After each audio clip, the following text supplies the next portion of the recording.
Hi friend, आप सभी का बहुत बहुत स्वागत है मेरे यूट्यूब चैनल नॉलेज ड्रॉप में। आज से हम एनसीईआरटी की एक नई श्रृंखला प्रारंभ करने जा रहे हैं। इसमें हमने पहले कक्षा 11वीं की पॉलिटी ली है, भारत का संविधान, सिद्धांत और व्यवहार। इसमें यदि आपको स्पीड कम या ज़्यादा लगे तो यूट्यूब पे आप अपने हैंड से स्पीड को कंट्रोल कर लें अपने अकॉर्डिंग।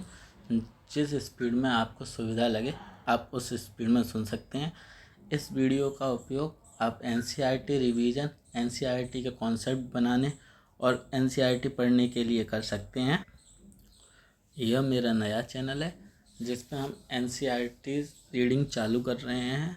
आप सभी बहुत सपोर्ट दिखाएं जिससे ये चैनल आगे बढ़े और हम इसमें अच्छे से अच्छा कंटेंट आप सभी तक प्रोवाइड करें जो आपकी प्रतियोगी परीक्षाओं में बहुत महत्वपूर्ण होगा।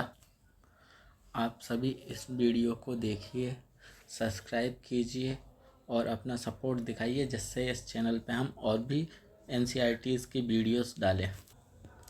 तो चलिए प्रारंभ करते हैं कक्षा 11वीं की पॉलिटी की एनसीईआरटी, भारत का संविधान, सिद्धांत और व्यवहार। यह कक्षा 11वीं पॉलिटी की एनसीईआरटी की विषय सूची है। इसमें 10 चैप्टर हैं। इसका पहला चैप्टर संविधान क्यों और कैसे, दूसरा चैप्टर भारतीय संविधान में अधिकार, तीसरा चैप्टर चुनाव और प्रतिनिधित्व, चौथा चैप्टर कार्यपालिका, पांचवा चैप्टर विधायिका, छठवां चैप्टर न्यायपालिका, सातवां चैप्टर संघवाद, आठवां चैप्टर स्थानीय शासन, नौवां चैप्टर संविधान एक जीवन दस्तावेज, 10वां चैप्टर संविधान का राजनीतिक दर्शन।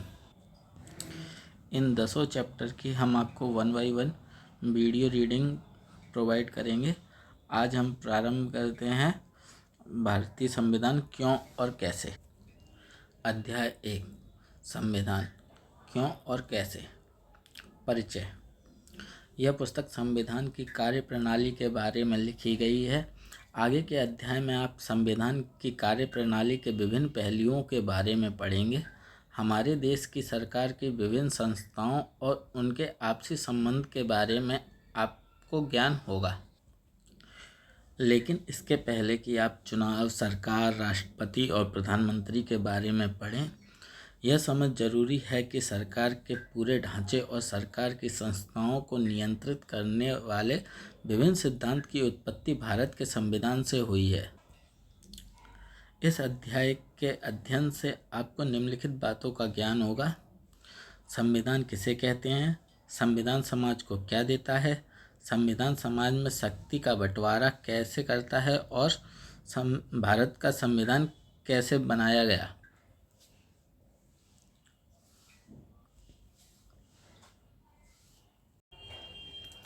हमें संविधान की क्या आवश्यकता है, संविधान क्या है, इसके कार्य क्या हैं, समाज के लिए उसकी क्या भूमिका है, हमारे दैनिक जीवन से संविधान का क्या संबंध है। इन प्रश्नों के उत्तर उतने कठिन नहीं हैं जितने आप सोचते हैं। संविधान तालमेल बढ़ाता है। कल्पना करें कि आप एक बड़े समूह के सदस्य हैं। यह भी कल्पना करें कि उस समूह की कुछ विशेषताएं हैं। मसलन उस समूह के सदस्य एक दूसरे से अनेक तरह से भिन्न हैं। उनकी अलग अलग धार्मिक निष्ठाएं हैं। उसमें कुछ हिंदू, कुछ मुसलमान, कुछ ईसाई और कुछ ऐसे भी हैं जो किसी धर्म को नहीं मानते। वे और आधारों पर भी भिन्न हैं।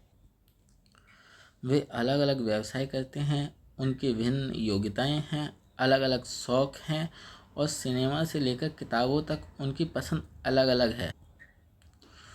उनमें कुछ धनी तो कुछ गरीब हैं, कुछ लोग बूढ़े तो कुछ जवान हैं। कल्पना करें कि ऐसे समूह के सदस्यों में जीवन के विभिन्न पहलुओं को लेकर विवाद है, जैसे किसी व्यक्ति को कितनी संपत्ति रखने की इजाज़त होनी चाहिए, क्या सभी बच्चों को स्कूल भेजना अनिवार्य है या यह फैसला माता पिता पर छोड़ देना चाहिए, इस समूह को अपनी सुरक्षा के लिए कितना खर्च करना चाहिए या इसकी जगह उसे बहुत सारे पार्क बनवाने चाहिए, क्या इस समूह को अपने ही कुछ सदस्यों के विरुद्ध भेदभाव करने देना चाहिए, भिन्न भिन्न लोग इसमें से प्रत्येक प्रश्न का अलग अलग उत्तर देंगे, लेकिन अपनी भिन्नताओं के बावजूद भी इस समूह को एक साथ रहना है। ये सदस्य अनेक रूपों में एक दूसरे पर आश्रित हैं, उन्हें एक दूसरे के सहयोग की ज़रूरत होती है। इस समूह को शांतिपूर्वक एक साथ रहने के लिए क्या करना चाहिए? इस समूह के लोग एक साथ रह सकते हैं यदि वे कुछ बुनियादी नियमों के बारे में सहमत हो जाएं। इस समूह को ऐसे नियम क्यों चाहिए? कल्पना करें कि ऐसे बुनियादी नियमों के अभाव में क्या होगा। प्रत्येक सदस्य अपने को असुरक्षित महसूस करेगा, क्यों?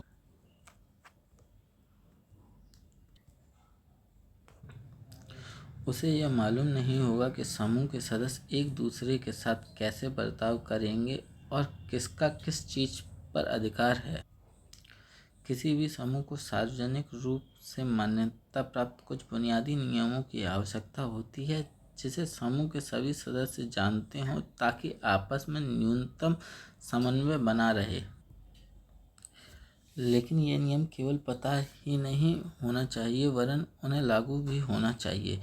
यदि नागरिकों को यह विश्वास ना हो कि दूसरे नागरिक भी उन नियमों का पालन करेंगे, तो उनके पास भी उन नियमों को पालन करने का कोई आधार नहीं होगा। लेकिन जब यह कहा जाता है कि इन नियमों को न्यायालय में लागू किया जाएगा, तो इससे सभी को विश्वास हो जाता है कि और लोग भी इन नियमों का पालन करेंगे, क्योंकि ऐसा न करने पर उन्हें दंड दिया जाएगा। संविधान का पहला काम यह है कि वह बुनियादी नियमों का एक ऐसा समूह उपलब्ध कराए जिससे समाज के सदस्यों में एक न्यूनतम समन्वय और विश्वास बना रहे। खुद करें, खुद सीखें। पुस्तक के इस भाग में दिए गए विचारों का अपनी कक्षा में प्रयोग करें। पूरी कक्षा वाद विवाद करके उन निर्णयों पर पहुंचने की कोशिश करें जो इस सत्र में सभी पर लागू होंगे। ये निर्णय निम्नलिखित के बारे में हो सकते हैं। कक्षा प्रतिनिधित्व का चुनाव कैसे हो? कक्षा प्रतिनिधि पूरी कक्षा की ओर से कौन सा निर्णय ले सकता है? क्या ऐसे भी निर्णय हैं जिन्हें कक्षा प्रतिनिधि पूरी कक्षा से परामर्श किए बिना नहीं ले सकता? यदि और लोग उससे सहमत हों तो आप इसमें और बातें, कक्षा के लिए पिकनिक और यात्रा के लिए पैसे जुटाने की योजना, अपने संसाधनों का साझा प्रयोग आदि भी जोड़ सकते हैं। इसका ध्यान रहे कि इसमें वे बातें भी हों जिन पर पहले मतभेद रहा हो। यदि आवश्यकता पड़े तो इन निर्णयों को कैसे बदला जाए। इन सभी निर्णयों को कागज़ पर लिख लें और उसे नोटिस बोर्ड पर लगाएं। इन निर्णयों को लेने में आपको किन कठिनाइयों का सामना करना पड़ा? क्या विभिन्न छात्रों में इस पर मतभेद था? उन मतभेदों को आपने कैसे सुलझाया? क्या इस प्रक्रिया से पूरी कक्षा को कुछ लाभ हुआ? निर्णय लेने की शक्ति की विशिष्टताएं। संविधान कुछ ऐसे बुनियादी सिद्धांतों का समूह है जिसके आधार पर राज्य का निर्णय और शासन होता है।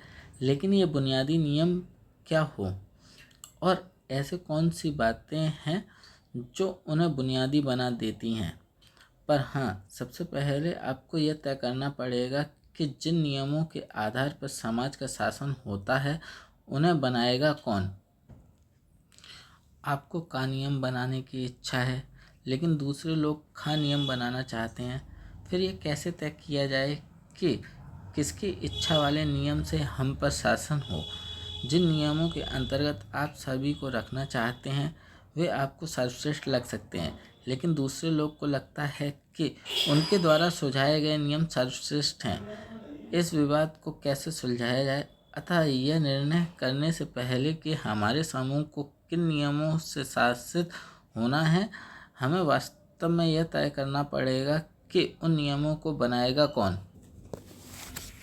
संविधान इस प्रश्न का भी उत्तर देता है। वह समाज में शक्ति के मूल वितरण को स्पष्ट करता है। संविधान यह तय करता है कि कानून कौन बनाएगा, कानून कौन बनाएगा? इस प्रश्न का उत्तर सैद्धांतिक रूप में कई प्रकार से दिया जा सकता है।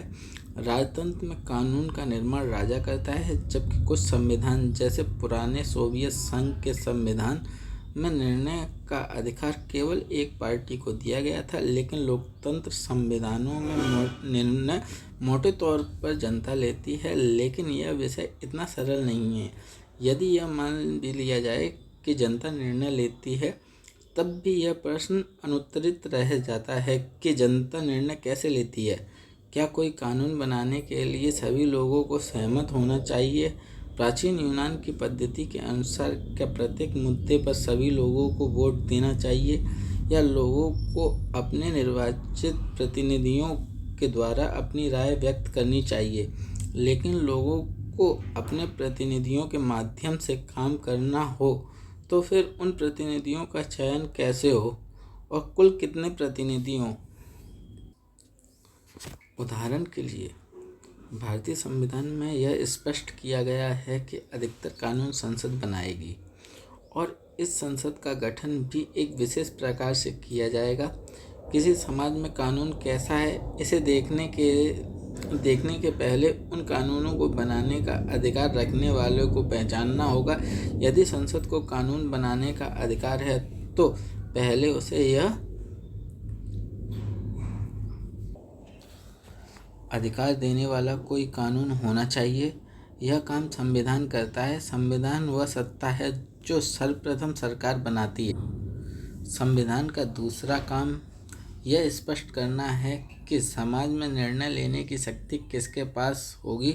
संविधान यह भी तय करता है कि सरकार कैसे निर्मित होगी। सरकार की शक्तियों पर सीमाएं। मान लीजिए कि आपने यह तय कर लिया कि निर्णय कौन करेगा, किंतु जब उस सत्ता ने कानून बनाए तब आपको लगा कि वे कानून पूर्णतः अनुचित हैं। उदाहरण के लिए, उसने आपको अपने धर्म का पालन करने से रोक दिया, या उसने यह निर्णय लिया कि किसी खास किस्म के रंग वाले वस्त्र नहीं पहने जा सकते, या आप कुछ विशेष गीत गाने को स्वतंत्र नहीं हैं, या किसी विशेष समूह, धर्म, जाति के लोगों को सदैव दूसरों की सेवा करनी पड़ेगी और उन्हें किसी प्रकार की संपत्ति रखने का अधिकार भी नहीं होगा, या सरकार किसी को भी मनमाने तरीके से गिरफ्तार कर सकती है, या किसी एक खास रंग वाले लोगों को ही कुएं से पानी भरने की इजाज़त दी जाएगी। स्वाभाविक है कि आपको ये कानून अनुचित और अन्यायपूर्ण लगेंगे। यद्यपि ये सभी कानून उस सरकार द्वारा बनाए गए जो एक विशेष प्रक्रिया का पालन करके बनी थी, लेकिन सरकार द्वारा ऐसे कानूनों को बनाने के पीछे जरूर कोई अन्यायपूर्ण बात रही होगी। साइडबॉक्स कार्टून बूजो। यूरोप का संविधान। यूरोपीय संघ के देशों ने एक यूरोपीय संविधान बनाने की कोशिश की। उसकी कोशिश असफल हो गई। कार्टूनिस्ट ने संविधान निर्माण के उन प्रयासों को मारपीट और झगड़े से भरी कोशिश के रूप में देखा। क्या संविधान निर्माण की प्रक्रिया हमेशा ऐसी ही होती है?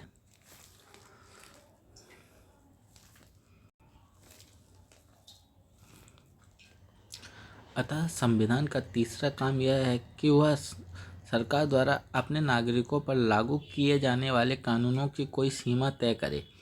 ये सीमाएं इस रूप में मौलिक होती हैं कि सरकार कभी उनका उल्लंघन नहीं कर सकती।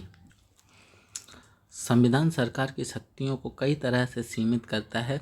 सरकार की शक्तियों को सीमित करने का सबसे सरल तरीका यह है कि नागरिकों के रूप में हमारे मौलिक अधिकारों को स्पष्ट कर दिया जाए और कोई भी सरकार कभी भी उनका उल्लंघन ना कर सके। इन अधिकारों का वास्तविक स्वरूप और व्याख्याएं भिन्न भिन्न संविधान में बदलती रहती हैं, लेकिन अधिकतर संविधानों में कुछ विशेष मौलिक अधिकार सदैव पाए जाते हैं। नागरिकों को मनमाने ढंग से बिना किसी कारण से गिरफ्तार करने के विरुद्ध सुरक्षा प्राप्त है।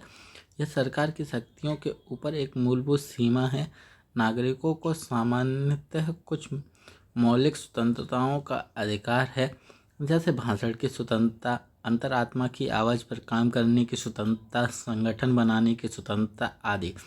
व्यवहार में इन अधिकारों को राष्ट्रीय आपातकाल में सीमित किया जा सकता है और संविधान उन परिस्थितियों का उल्लेख भी करता है जिसमें इन अधिकारों को वापस लिया जा सकता है। साइड में ओह, तो इसका मतलब यह है कि पहले आप एक राक्षस बनाएं और फिर खुद को उससे बचाने की चिंता करें। मैं तो यही कहूँगा कि फिर इस राक्षस जैसी सरकार को बनाया ही क्यों जाए। समाज की आकांक्षाएं और लक्ष्य। अधिकतर पुराने संविधान में केवल निर्णय लेने की शक्ति का वितरण और सरकार की शक्ति पर प्रतिबंध लगाने का काम किया गया था, लेकिन 20वीं शताब्दी के अनेक संविधान, जिसमें भारतीय संविधान एक अत्यंत सुंदर उदाहरण है, एक ऐसे सक्षम ढांचा भी प्रदान करते हैं जिससे सरकार को सकारात्मक कार्य कर सके और समाज की आकांक्षाओं और उसके लक्ष्य को अभिव्यक्ति दे सके। भारतीय संविधान ने इस संबंध में कुछ नए प्रयोग किए। जिन समाजों में नाना प्रकार की असमानताओं की गहरी खाइयाँ हों, वहाँ केवल सरकार की शक्तियों पर प्रतिबंध लगाना ही पर्याप्त नहीं, वरन वहाँ सरकार को समर्थ और शक्तिशाली भी बनाना पड़ेगा, जिससे वह असमानता और गरीबी के विभिन्न रूपों से निपट सके। उदाहरण के लिए, भारत की आकांक्षा है कि हम एक ऐसा समाज बनाएं जिसमें जातिगत भेदभाव ना हो। यदि यह हमारे समाज की आकांक्षा है तो हमें अपनी सरकार को इतना समर्थ और शक्तिशाली बनाना पड़ेगा कि वह इस लक्ष्य को प्राप्त करने के लिए सभी आवश्यक कदम उठा सके। दक्षिण अफ्रीका नस्ल भेद के पुराने इतिहास का उदाहरण है। उसके नए संविधान ने सरकार को इस योग्य बनाया है कि वह नस्लीय भेदभाव को मिटा सके। वास्तव में एक संविधान को अपने समाज की आकांक्षाओं का पिटारा है। उदाहरण के लिए, भारत में संविधान निर्माताओं की इच्छा थी कि समाज में प्रत्येक व्यक्ति को बुनियादी भौतिक चीज़ और शिक्षा सहित वह सब कुछ मिलना चाहिए जिसके आधार पर वह गरिमा और सामाजिक आत्मसम्मान से भरा हुआ जीवन जी सकें।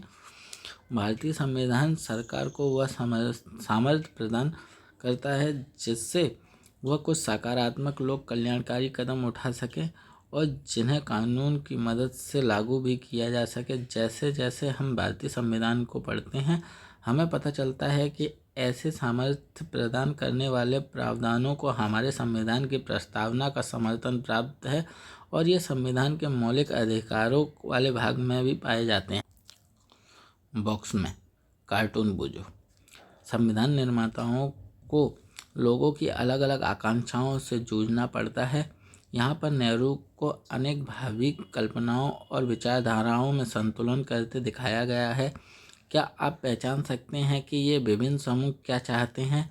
आपको क्या लगता है, संतुलन करने का अंतिम परिणाम क्या हुआ?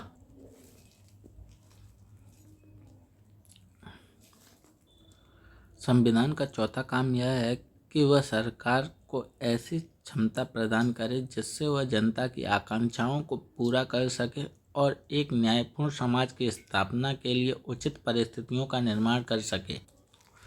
संविधान को समर्थ बनाने वाले प्रावधान। संविधान सरकार की शक्तियों को नियंत्रित करने वाले नियमों और कानूनों का ही नाम नहीं है, वह सरकार को ऐसी शक्तियाँ भी देता है जिससे वह समाज की सामूहिक भलाई के लिए काम कर सकें। दक्षिण अफ्रीका का संविधान सरकार को अनेक उत्तरदायित्व सौंपता है। वह सरकार को पर्यावरण संरक्षण को बढ़ावा देने और अन्यायपूर्ण भेदभाव से व्यक्ति और समूह को बचाने का प्रयास करने के लिए कदम उठाने का अधिकार देता है और यह प्रावधान भी करता है कि सरकार धीरे धीरे सभी के लिए पर्याप्त आवास और स्वास्थ्य सुविधाएं उपलब्ध कराएं। इंडोनेशिया में सरकार की जिम्मेदारी है कि वह राष्ट्रीय शिक्षा व्यवस्था बनाए और उसका संचालन करे। इंडोनेशिया का संविधान यह भी सुनिश्चित करता है कि सरकार गरीब और अनाथ बच्चों की देखभाल करेगी। साइड में कार्टून। राज्य के नीति निर्देशक तत्व भी सरकार से लोगों की कुछ आकांक्षाएं पूरी करने की अपेक्षा करते हैं। संविधान में अच्छी बातें लिखने में क्या जाता है, लेकिन ऐसी ऊंची आकांक्षाओं और लक्ष्यों को देखने का मतलब क्या है यदि वे लोगों के जीवन को बदल ना सकें। राष्ट्र की बुनियादी पहचान। आखिरी और शायद सबसे महत्वपूर्ण बात यह है कि संविधान किसी समाज की बुनियादी पहचान होता है। इसका अर्थ यह है कि संविधान के माध्यम से ही किसी समाज की एक सामूहिक इकाई के रूप में पहचान होती है। इस सामूहिक पहचान को बनाने के लिए हमें इस संबंध में कुछ बुनियादी नियमों पर सहमत होना पड़ता है कि हम पर शासन कैसे होगा और शासित में कौन कौन से लोग होंगे। संविधान बनाने के पहले हमारी अन्य अनेक प्रकार की पहचान या अस्मिताएं होती हैं, लेकिन कुछ बुनियादी नियमों और सिद्धांतों पर सहमत होकर हम अपनी मूलभूत राजनीतिक पहचान बनाते हैं। दूसरा, संवैधानिक नियम हमें एक ऐसे विशाल ढांचा प्रदान करते हैं जिसके अंतर्गत हम अपनी व्यक्तिगत आकांक्षाओं, लक्ष्यों और स्वतंत्रताओं का प्रयोग करते हैं। संविधान आधिकारिक बंधन लगाकर यह तय कर देता है कि कोई क्या कर सकता है और क्या नहीं। अतः संविधान हमें एक नैतिक पहचान भी देता है। तीसरा और अंतिम, अब शायद यह संभव हो सका है कि बुनियादी राजनीतिक और नैतिक नियम विश्व के सभी प्रकार के संविधान में स्वीकार किए गए हैं। अगर हम दुनिया भर के संविधान को देखें तो हमें सरकार के अलग अलग स्वरूप और विविध प्रकार की प्रक्रियाएं दिखाई देंगी, लेकिन इनमें से काफ़ी कुछ साझा भी है। अधिकतर संविधान कुछ मूलभूत अधिकारों की रक्षा करते हैं और ऐसी सरकारें संभव बनाते हैं जो किसी न किसी रूप में लोकतांत्रिक होती हैं। लेकिन राष्ट्रीय पहचान की अवधारणा अलग अलग संविधान में अलग अलग ढंग से की होती है। ज़्यादातर राष्ट्र विभिन्न जटिल ऐतिहासिक परंपराओं के सम्मेलन से बनते हैं। ये किसी राष्ट्र में रहने वाले विभिन्न समूह को कई तरीकों से आपस में मिला लेते हैं। जैसे जर्मनी का निर्माण जर्मन नस्ल के आधार पर हुआ है। संविधान ने इस पहचान को अभिव्यक्ति दी। दूसरी ओर भारतीय संविधान जातीयता या नस्ल को नागरिकता के आधार के रूप में मान्यता नहीं देता। विभिन्न राष्ट्र में देश के केंद्र सरकार और विभिन्न क्षेत्र के बीच के संबंध को लेकर भिन्न भिन्न अवधारणाएं होती हैं। यह संबंध उस देश की राष्ट्रीय पहचान बनाता है। साइड में कार्टून पूजो। इराक में सद्दाम हुसैन की सत्ता खत्म होने पर एक नए संविधान की रचना करने में देश के विभिन्न जातीय समूह में काफ़ी संघर्ष दिखाई दिया। इन विभिन्न लोगों की क्या मांगें हैं, इसमें दिखाए गए संघर्ष की यूरोपीय संघ और भारत के संबंध में पिछले कार्टून में दिखाए गए संघर्ष से तुलना करें। संविधान की सत्ता। हमने संविधान द्वारा किए जाने वाले कुछ कार्यों की रूपरेखा प्रस्तुत की है।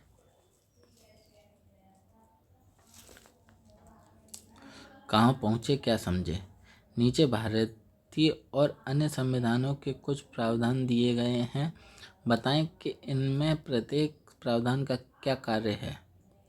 सरकार किसी भी नागरिक को किसी धर्म का पालन करने या न करने की आज्ञा नहीं दे सकती। सरकार की शक्ति पर सीमा।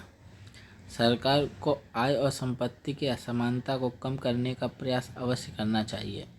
राष्ट्रपति के पास प्रधानमंत्री को नियुक्त करने की शक्ति है।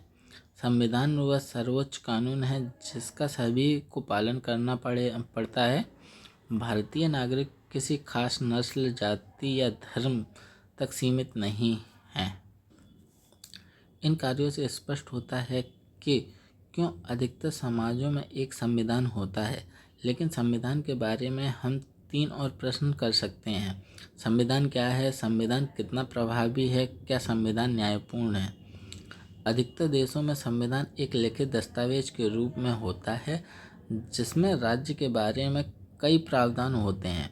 यह प्रावधान बताते हैं कि राज्य का गठन कैसे होगा और वह किन सिद्धांतों का पालन करेगा। जब हम किसी देश के संविधान की बात करते हैं तो सामान्य रूप से हम इस दस्तावेज का जिक्र कर रहे होते हैं,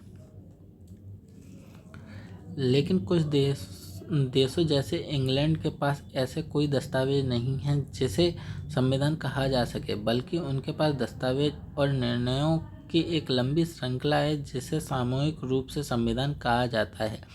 अतः हम कह सकते हैं कि संविधान वह दस्तावेज या दस्तावेजों का पुंज है जो उन कार्यों को करने का प्रयास करता है जिसके ऊपर उल्लेख किया गया है। लेकिन विश्व में अनेक संविधान केवल कागज पर ही होते हैं। वे केवल थोथे शब्द होते हैं और कुछ नहीं। महत्वपूर्ण प्रश्न यह है कि कोई संविधान कितना प्रभावी है, उसे कौन सी बात प्रभावी बनाती है, कौन सी बात यह सुनिश्चित करती है कि लोगों के जीवन पर वास्तव में उसका प्रभाव पड़ा है। संविधान का प्रभावी होना अनेक कारणों पर निर्भर करता है। संविधान को प्रचलन में लाने का तरीका। इसका मतलब है कि कोई संविधान कैसे अस्तित्व में आया, किसने संविधान बनाया और उसके पास इसे बनाने की कितनी शक्ति थी। अनेक देशों में संविधान इसलिए निष्प्रभावी होते हैं क्योंकि वे सैनिक शासन या ऐसे अलोकप्रिय नेताओं के द्वारा बनाए जाते हैं जिनके पास लोगों को अपने साथ लेकर चलने की क्षमता नहीं होती। विश्व के सर्वाधिक सफल संविधान भारत, दक्षिण अफ्रीका और अमेरिका के हैं। ये ऐसे संविधान के उदाहरण हैं जिन्हें एक सफल राष्ट्रीय आंदोलन के बाद बनाया गया। यद्यपि भारतीय संविधान को औपचारिक रूप से एक संविधान सभा ने दिसंबर 1946 और नवंबर 1949 के मध्य बनाया, पर ऐसा करने में उनसे राष्ट्रीय आंदोलन के लंबे इतिहास से काफ़ी प्रेरणा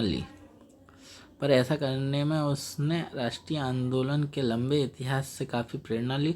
राष्ट्रीय आंदोलन में समाज के सभी वर्गों को एक साथ लेकर चलने की विलक्षण क्षमता थी। संविधान को भारी वैधता मिली क्योंकि उसे ऐसे लोगों ने बनाया जिसमें समाज का अटूट विश्वास था और जिनके पास समाज के विभिन्न वर्गों से सीधे संवाद करने और उनका सम्मान प्राप्त करने की क्षमता थी।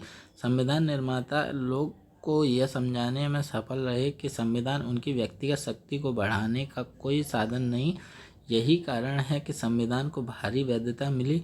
संविधान का अंतिम प्रारूप उस समय व्यापक राष्ट्रीय आम सहमति को व्यक्त करता है। साइड में कार्टून। लोगों को जब यह पता चलता है कि उनका संविधान न्यायपूर्ण नहीं है तो वे क्या करते हैं? ऐसे लोगों का क्या होता है जिनका संविधान केवल कागज पर ही होता है? कुछ देशों ने अपने संविधान पर पूर्ण जनमत संग्रह कराया जिसमें सभी लोग अपनाए जा रहे संविधान के पक्ष या विपक्ष में राय देते हैं। भारतीय संविधान पर ऐसा कोई जनमत संग्रह नहीं हुआ, लेकिन ऐसे लोगों की ओर से प्रबल शक्ति प्राप्त थी क्योंकि यह बहुत ही लोकप्रिय नेताओं की सहमति और समर्थन पर आधारित था और लोगों ने उनके प्रावधानों पर अमल करके उसे अपना लिया। अतः संविधान बनाने वालों का प्रभाव भी एक हद तक संविधान की सफलता की संभावना सुनिश्चित करता है। संविधान के मौलिक प्रावधान। एक संविधान की यह विशेषता है कि वह प्रत्येक व्यक्ति को संविधान के प्रावधानों का आदर करने का कोई कारण अवश्य देता है। उदाहरण के लिए, जिस संविधान में बहुसंख्यकों को समाज के अल्पसंख्यक समूह का उत्पीड़न करने की अनुमति दी गई हो, वहाँ अल्पसंख्यकों के पास कोई कारण नहीं होगा कि वे संविधान के प्रावधानों का आदर करें। कोई संविधान अन्य लोगों की तुलना में कुछ लोगों को ज़्यादा सुविधाएं देता है। यह सुनियोजित ढंग से समाज के छोटे छोटे समूहों की शक्ति को और मजबूत करता है, तो उसे जनता की निष्ठा मिलनी बंद हो जाएगी। यदि कोई समूह यह महसूस करेगा कि उसकी पहचान को दबाया जा रहा है, तो उसके पास संविधान को मानने का कोई कारण नहीं होगा। कोई भी संविधान खुद से न्याय के आदर्श स्वरूप की स्थापना नहीं करता, लेकिन उसे लोगों को विश्वास दिलाना पड़ता है कि वह बुनियादी न्याय को प्राप्त करने के लिए ढांचा उपलब्ध कराता है। आप इस विचार को प्रयोग में लाएं। स्वयं अपने से यह प्रश्न पूछें, समाज के कुछ बुनियादी नियमों में ऐसी कौन सी चीज़ होनी चाहिए जिससे सभी लोगों को उन्हें मानने का एक कारण मिल सके। कोई संविधान अपने सभी नागरिकों की स्वतंत्रता और समानता की जितनी अधिक सुरक्षा करता है, उसकी सफलता की संभावना उतनी ही बढ़ जाती है।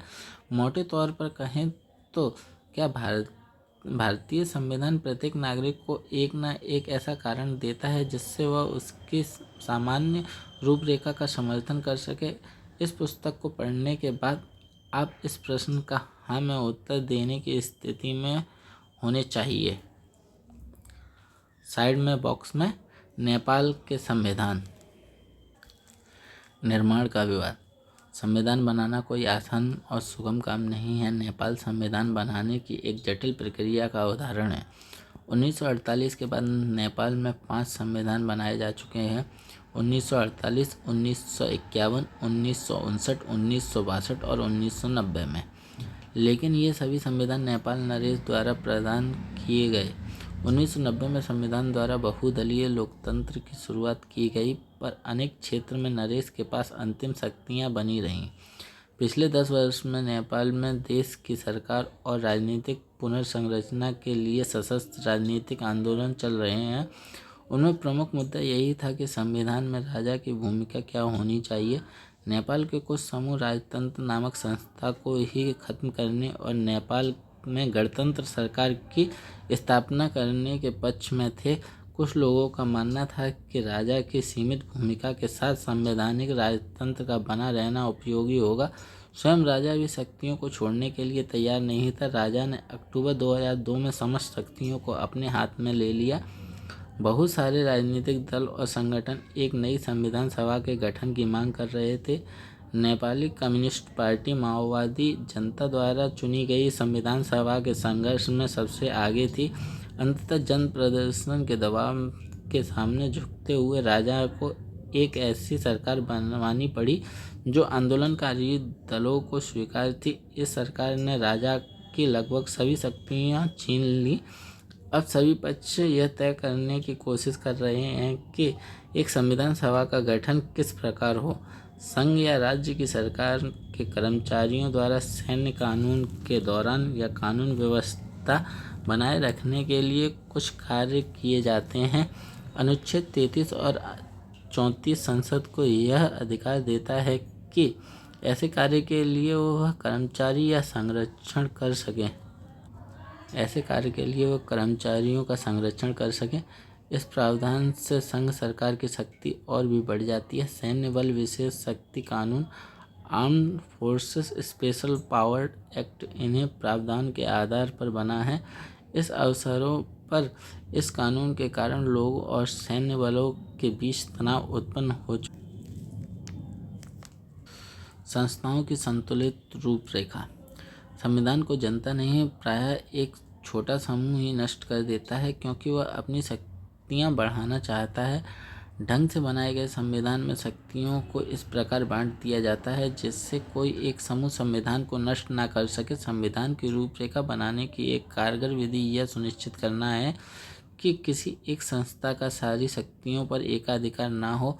ऐसा करने के लिए शक्तियों को कई संस्थाओं में बांट दिया जाता है। उदाहरण के लिए भारतीय संविधान शक्तियों को एक समान धरातल पर विधायिका, कार्यपालिका और न्यायपालिका जैसी स्वतंत्र संस्थाओं और स्वतंत्र संवैधानिक निकाय जैसे निर्वाचन आयोग आदि में बांट देता है।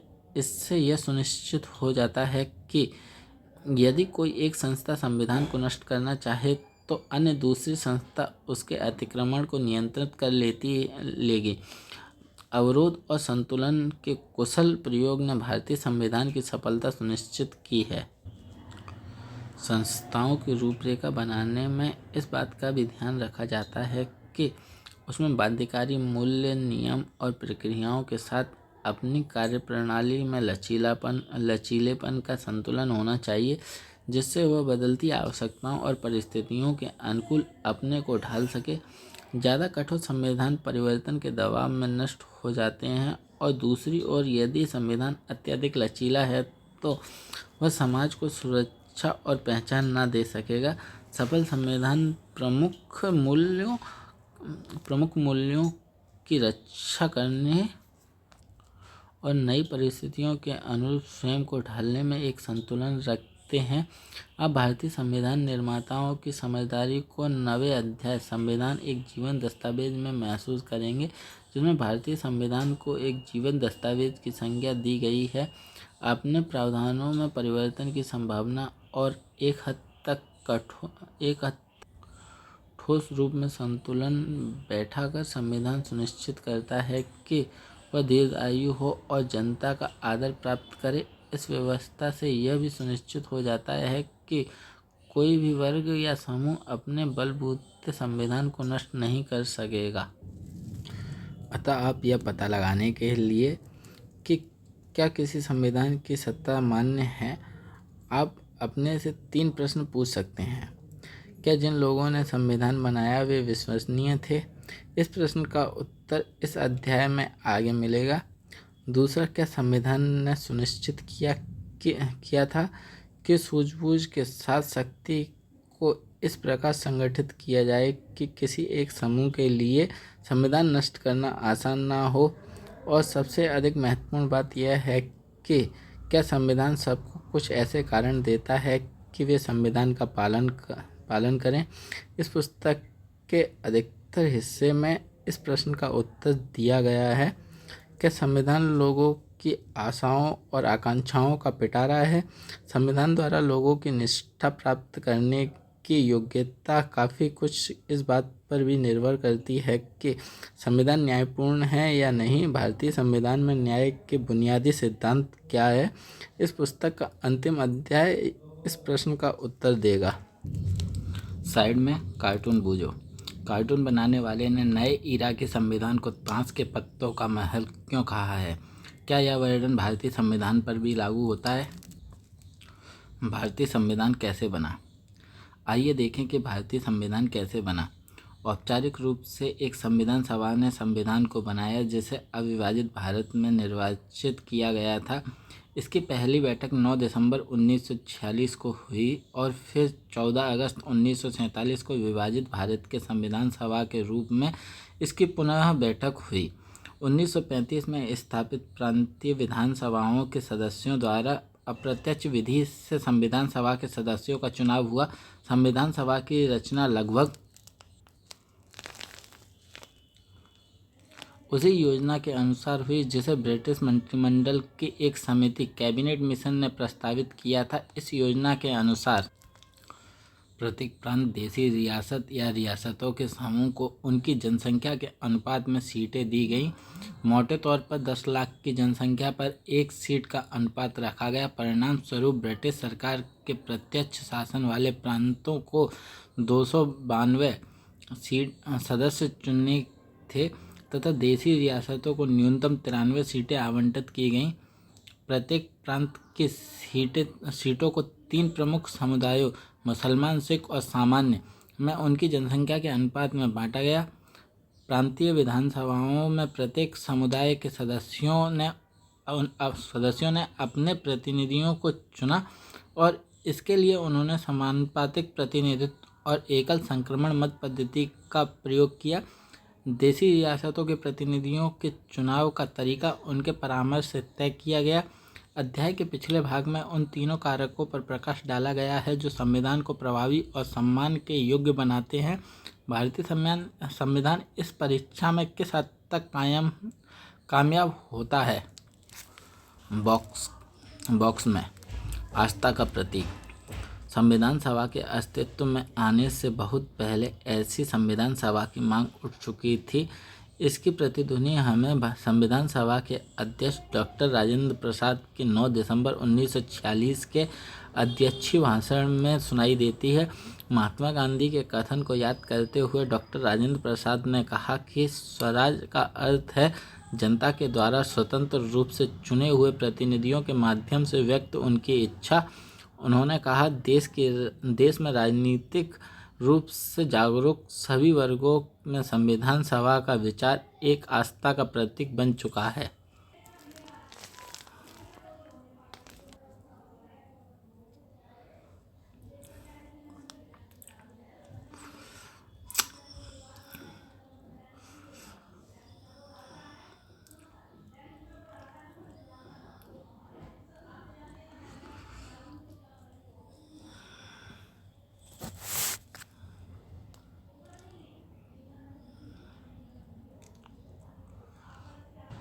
संविधान सभा का स्वरूप 3 जून 1947 की योजना के अनुसार विभाजन के बाद वे सभी प्रतिनिधि संविधान सभा के सदस्य नहीं रहे जो पाकिस्तान के क्षेत्र से चुनकर आए थे। संविधान सभा के वास्तविक सदस्य की संख्या घटकर 299 रह गई।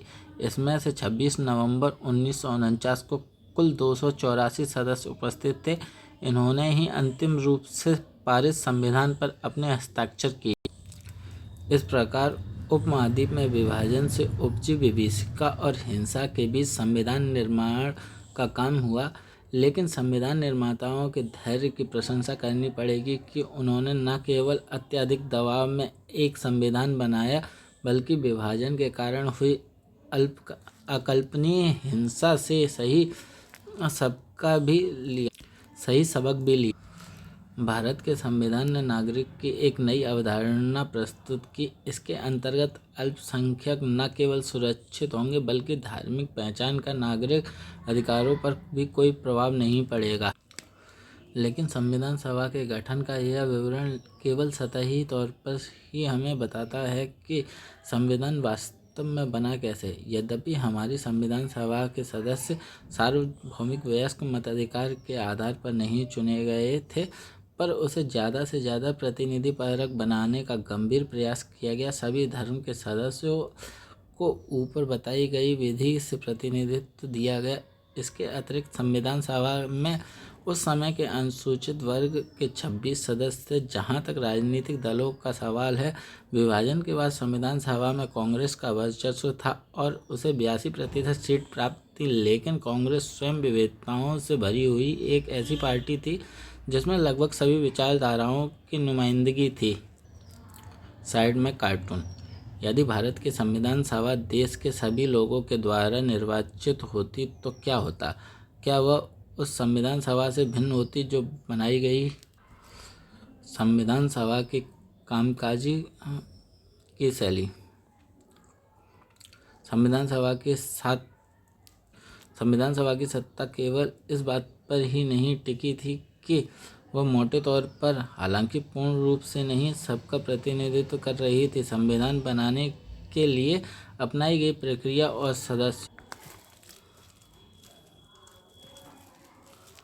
सदस्यों के विचार विमर्श की जड़ में छुपे मूल्यों में ही संविधान सभा की लोकप्रिय सत्ता का आधार था। जहाँ तक प्रतिनिधित्व का दावा करने वाली किसी सभा के लिए वांछनीय है कि उसमें समाज के विभिन्न वर्ग सहभागी हों, वहीं यह भी महत्वपूर्ण है कि वे केवल अपनी पहचान या समुदाय का ही प्रतिनिधित्व ना करें। संविधान सभा के सदस्य ने पूरे देश के हित को ध्यान में रखकर विचार विमर्श किए। सदस्यों में प्रायः मतभेद हो जाते थे, लेकिन सदस्यों द्वारा अपने हित को आधार बनाकर शायद ही कोई मतभेद हुआ हो। ये मतभेद वास्तव में वैध सैद्धांतिक आधार पर थे। हालांकि संविधान सभा में अनेक मतभेद थे। भारत में शासन प्रणाली केंद्रीकृत होनी चाहिए या विकेंद्रीकृत? राज्यों के बीच संबंध होना चाहिए? कैसा संबंध होना चाहिए? न्यायपालिका की क्या शक्ति होनी चाहिए? क्या संविधान को संपत्ति के अधिकार की रक्षा करनी चाहिए? लगभग उन सभी विषयों पर गहराई से चर्चा हुई जो आधुनिक राज्य की बुनियाद है। संविधान का केवल एक ही प्रावधान ऐसा है जो लगभग बिना किसी वाद विवाद के पास हो गया। यह प्रावधान सार्वभौमिक मताधिकार का था, जिसका अर्थ है कि धर्म, जाति, शिक्षा, लिंग और आय के आधार पर भेदभाव के बिना सभी नागरिक को एक निश्चित आयु प्राप्त करने पर वोट देने का अधिकार होगा। सदस्यों ने इस पर वाद विवाद आवश्यक नहीं माना कि किसे वोट देने का अधिकार होना चाहिए, लेकिन इसके अतिरिक्त प्रत्येक विषय पर गंभीर विचार विमर्श और वाद विवाद हुए। इस सभा के लोकतांत्रिक मूल्यों के प्रति निष्ठा का इससे बढ़िया व्यवहारिक रूप कुछ और नहीं हो सकता था। संविधान सभा को असली ताकत इस बात से मिल रही थी कि वह सार्वजनिक हित का काम कर रही थी। इसके सदस्य ने चर्चा और तर्कपूर्ण बहसों पर काफ़ी जोर दिया। उन्होंने सिर्फ अपने हित की बात नहीं की, बल्कि अपनी सोच और फैसले के पक्ष में अन्य सदस्यों को सैद्धांतिक कारण दिए। अपनी सोच के पक्ष में दूसरों से तर्कपूर्ण संवाद स्वास्थ्य या संकीर्णता से ऊपर उठा देते हैं। संविधान सभा में हुई चर्चा कई मोटे मोटे खंड में प्रकाशित हुई और हर अनुच्छेद को लेकर जैसी विस्तृत और बारीकी से बातचीत हुई है, वह सार्वजनिक विवेक की भावना को सबसे प्रामाणिक ढंग से सामने लाती है। ये बहसें भी फ्रांसीसी और अमेरिकी क्रांति की तरह संविधान निर्माण के इतिहास में सबसे महत्वपूर्ण और यादगार अध्याय में से हैं। कार्यविधि। संविधान सभा की सामान्य कार्यविधि में सभी सार्वजनिक विवेक का महत्व स्पष्ट दिखाई देता था। विभिन्न मुद्दों के लिए संविधान सभा की 8 मुख्य कमेटियां थीं। आमतौर पर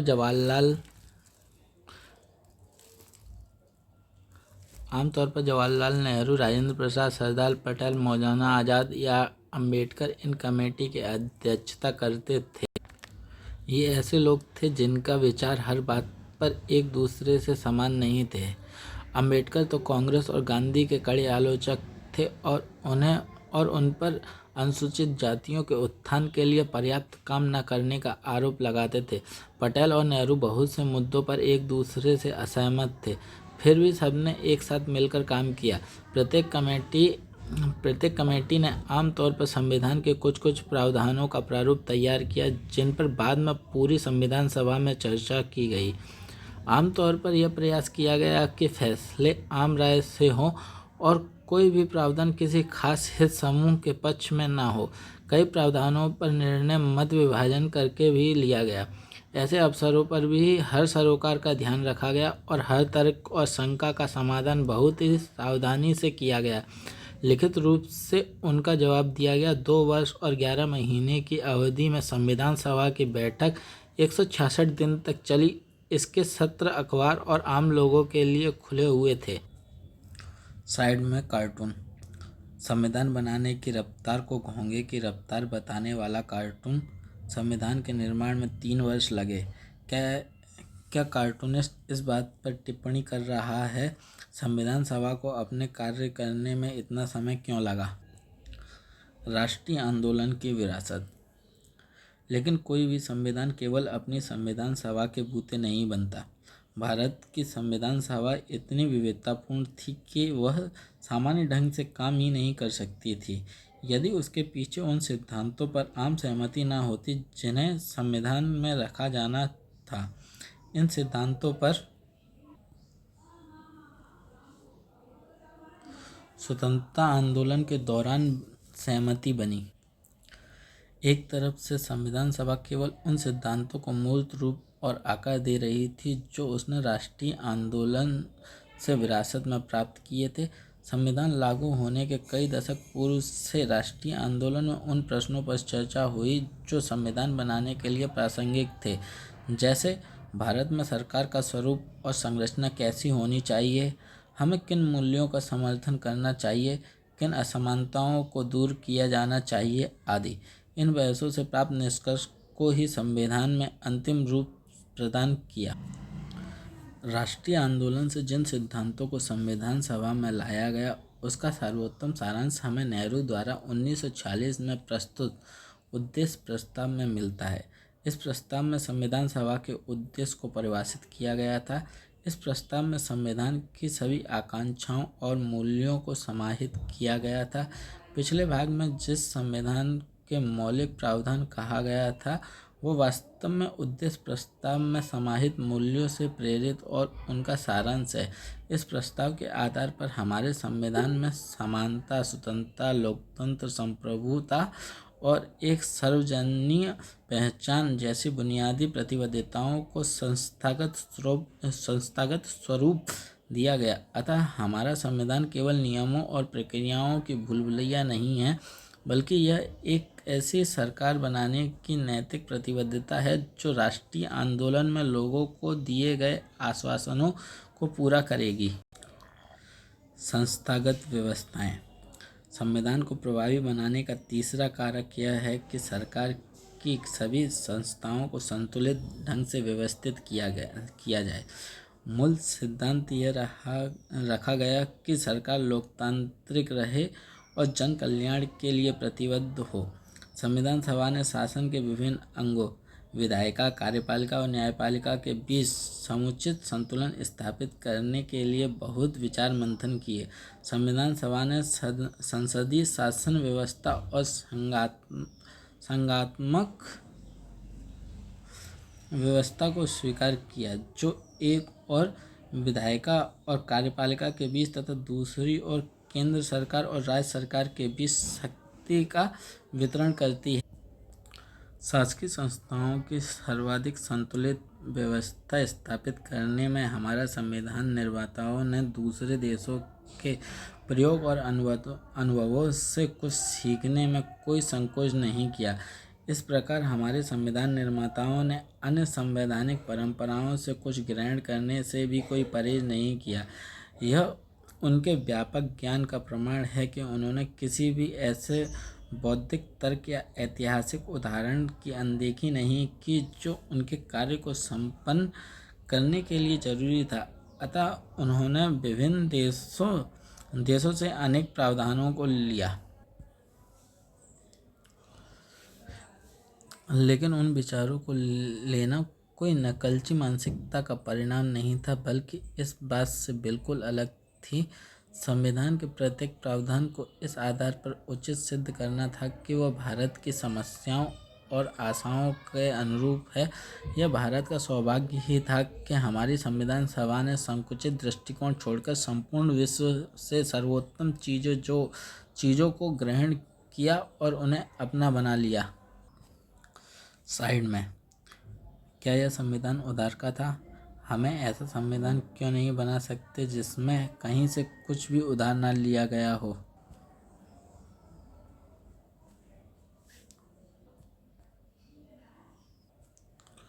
उद्देश्य प्रस्ताव के प्रमुख बिंदु। भारत एक स्वतंत्र संप्रभु गणराज्य है।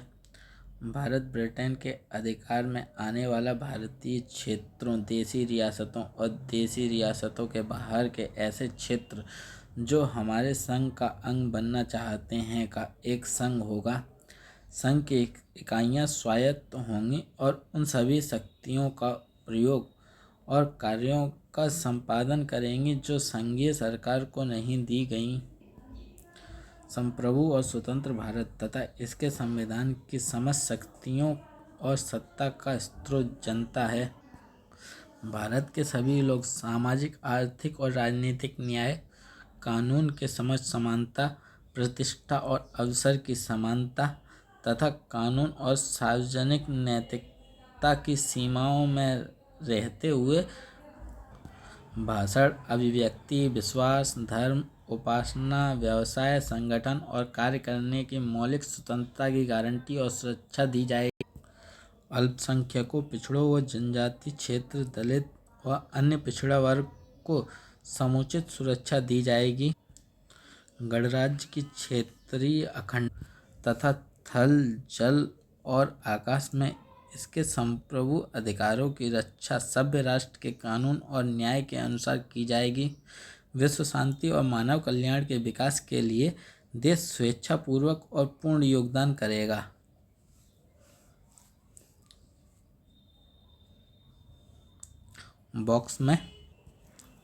नीचे बॉक्स में डॉक्टर बी.आर. अम्बेडकर द्वारा हम पूछना चाहेंगे कि विश्व इतिहास के इस पड़ाव पर बनाए गए संविधान में क्या कुछ नया भी हो सकता है?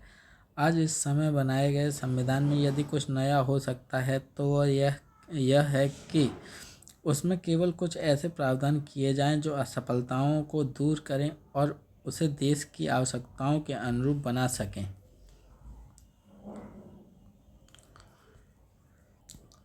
विभिन्न देशों के संविधानों से लिए गए प्रावधान। ब्रिटिश संविधान। सर्वाधिक मत के आधार पर चुनाव में जीत का फैसला, सरकार का संसदीय स्वरूप, कानून के शासन का विचार, विधायिका के अध्यक्ष का पद और उनकी भूमिका, कानून निर्माण विधि। आयरलैंड का संविधान से। राज्य के नीति निर्देशक तत्व।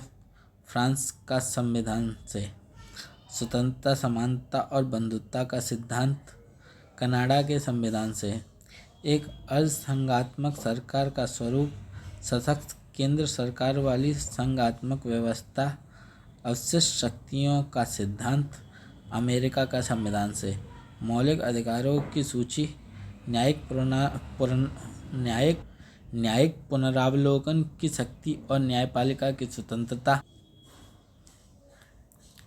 निष्कर्ष: यह संविधान निर्माताओं की बुद्धिमत्ता और दूरदृष्टि का परिणाम है कि वे देश को एक ऐसे संविधान दे सके जिसमें जनता द्वारा मान्य आधारभूत मूल्यों और सर्वोच्च आकांक्षाओं को स्थान दिया गया। यही वह कारण है जिसकी वजह से इतनी जटिलता से बनाया संविधान न केवल अस्तित्व में है बल्कि एक जीवंत सच्चाई भी है, जबकि दुनिया के अन्य अनेक संविधान कागजी पोथों में ही दबकर रह गए। भारत का संविधान एक विलक्षण दस्तावेज है जो अन्य अनेक देशों खासतौर से दक्षिण अफ्रीका के लिए एक प्रतिमान हो गया। 3 वर्ष तक संविधान बनाने की प्रक्रिया का प्रमुख उद्देश्य यह रहा कि एक ऐसे संतुलित संविधान बनाया जाए जिसमें संविधान द्वारा निर्मित संस्थाएं अस्त व्यस्त या कामचलाऊ व्यवस्थाएं मात्र न हों, बल्कि लोगों की आकांक्षाओं को एक लंबे समय तक संजोए रख सके। आप पुस्तक के शेष भाग में इन व्यवस्थाओं के बारे में पढ़ेंगे। प्रश्नावली: इसके आगे प्रश्न प्रारंभ होते हैं। आज हमने पॉलिटी एनसीईआरटी का पहला चैप्टर पढ़ा जिसमें हमें संविधान की शुरुआत की जानकारी मिली। कल हम इसके अगले अध्याय और इसके आगे की वीडियो देखेंगे। आज हमने संविधान क्यों और कैसे इस विषय में जाना। अगले अध्याय में हम इसका अगला पार्ट पढ़ेंगे। इस वीडियो को हम यहीं ख़त्म करते हैं। इस चैनल को अपना सपोर्ट दें और अधिक से अधिक सब्सक्राइब करें। धन्यवाद।